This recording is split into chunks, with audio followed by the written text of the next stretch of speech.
Welcome, welcome, my friends, to a fantastic art activity all about making rubbings. And what are those?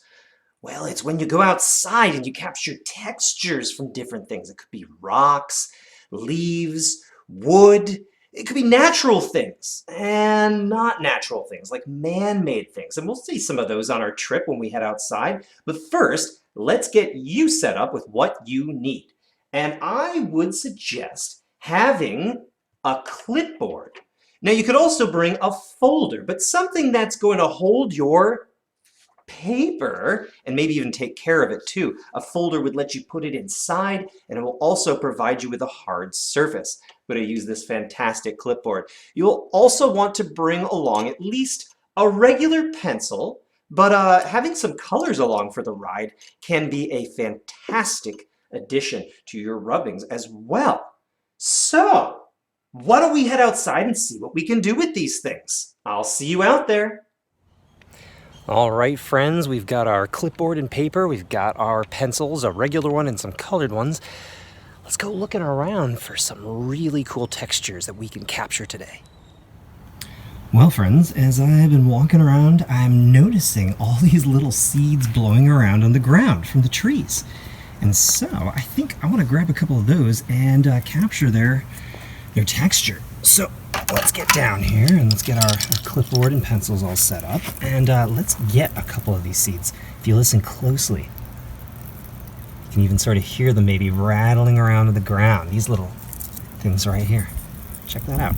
Let's grab a couple and get them under our paper. Oh, looks like some of them are almost blowing around in there. Let's get, how about 3 of them? That should work pretty nicely. Okay.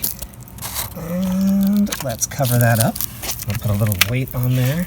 So, oh, look at that. Some more want to try to get in there. And next I'm going to look at some of my pencils and think about what color do I want to make these.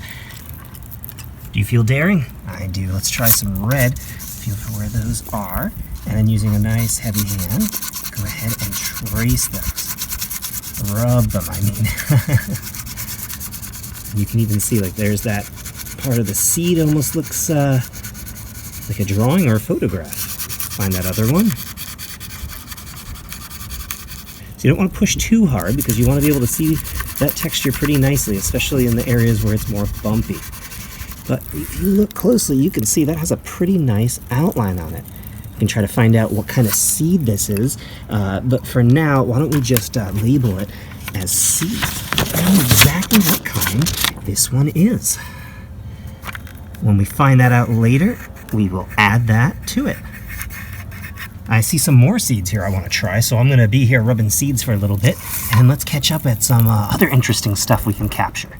Well, friends, I actually found some seeds that I do know. I found these little like helicopter seeds, these maple seeds, and so I was able to trace them, and as you can see, some turned out better than others. You definitely want to look for the ones that have a good texture in there, but you'll also learn about some clever ways you can capture these a little easier.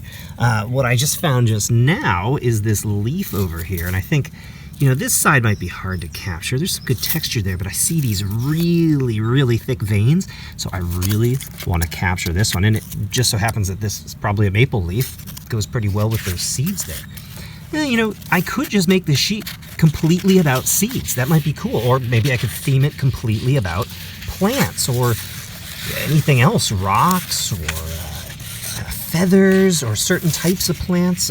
It's really up to you how you're going to do this. So I've got that right there. I just want to make sure I put plenty of pressure on it with my other hand. Why don't we use a red this time to trace that one? And I'm going to get you real close this time so you can really see how I'm pushing down on it and how that texture is coming out. Look at that. It's like making a very realistic drawing just by rubbing. Look at those veins. Pretty cool, huh? Well, I'm going to finish this one up and then let's go check out something else. This time, friends, I found something that is alive. So here we have some dandelions and a nice patch by my shed. And actually, I see some texture on that shed that might be pretty cool too. Look at those those lines. But what about something living? You know, it wouldn't be so nice to pick these leaves right off, because then that plant can't really make its food. I might even want to trace this flower. Maybe I can pull that off. It'd be all right because there's lots of dandelions. But be careful with the things that you're tracing. You want to make sure that you're leaving them pretty much the way you found them.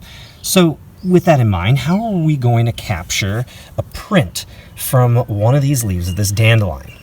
Well, we do have our clipboard. That is going to help us. What I would suggest is bending the leaf back. So maybe this one's going to work perfectly for us. I can fit that between my sheets of paper. And you know, dandelions are pretty used to rough life. It doesn't always work out so easily for them. They're used to getting crushed every so often and folded and stepped on and whatever. They manage pretty well. You know, why don't we try out our natural, regular sort of wooden lead graphite pencil here, and let's get that one rubbed in there. Ooh. So we can still capture it. Now, you know, those more brittle and dry things may look a little bit better.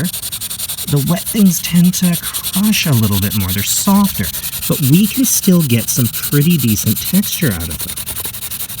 Look at that. And we know this one too, so once we're done tracing it, we can actually label it. Not too bad, huh? All right, I'm going to finish this one up and maybe try this flower out, and let's try something else in a moment. Well, friends, here's an interesting opportunity. This is the stump sort of log that Nora practices her hammer work on. You can see all those nails just sort of sticking out of there, but look at that texture. A stump will have that bark on the side, and then it'll have this nice open face, and you could trace maybe even that whole thing with a large enough piece of paper. I would definitely say exercise caution with the bark. Those deep gaps are going to give you problems and maybe some tears in your paper, so take this very slow. But for me, I want to capture the top of this. Yeah, some of that really cool texture. So, what color would you do with a tree? Well, let's go natural this time, and let's use brown. All right, let's see what we do there. Oh, look at that texture. Look at the grain. Pretty cool. I'll even be able to see some of those cracks in there, too. Definitely work on finding that very happy medium between too much pressure and not enough. If your pictures aren't coming out clear, try some different things. Try a little bit of different angle on that pencil. Make sure you're using it on the side. All right, I'm going to finish this one up, and let's go see if we can find anything else that's super cool. Whew, what a nice and refreshing walk outside, and I captured all of these beautiful textures. Let's take a good look. We've got some different seeds, and I'm going to want to find out what kind those are so I can add the name there. We got that dandelion leaf. Oh, and I captured that leaf too. I actually did manage to find some bark. It was on the side of a smoother looking tree, so not so much danger of ripping the paper or anything like that. And then, of course, I also got that bit from the stump as well. What do I do with this? And maybe you collected a lot more textures and a lot more pieces of paper than I did. Well, things like this leaf, since you can see the parts so clearly, we could label this with the different parts. Very scientific, labeling the veins, petiole, the lamina or blade, and any other parts you might know of the leaf. As well as we've got seeds here, and you can see some of these parts so easily if you capture that texture very well. Now, the other thing you could do is you could make a book with all of these. You could get your pages together, bind them up very nicely on the front. Oh, maybe go outside and get something really cool to make a rubbing of for the cover. And you could do this at different times of the year. Different textures, different objects will be around in the spring or summer or fall, maybe in the winter.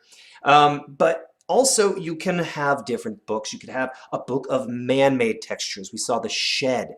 We saw concrete outside. Maybe you're even taking rubbings of tires, be careful, and of asphalt, but also of natural objects. Maybe a book of leaf rubbings and different leaves labeled or classified, different seeds, the texture of different fruits as those start to pop out during the end of the spring and into the summer. Oh, flowers. And now, delicate things can be harder to capture, but go out and try this. The more you do it, the more the pencils and the objects you're working with will teach you how to get even better images. I can't wait to see the things you do with this idea, and I'll see you again soon, friends.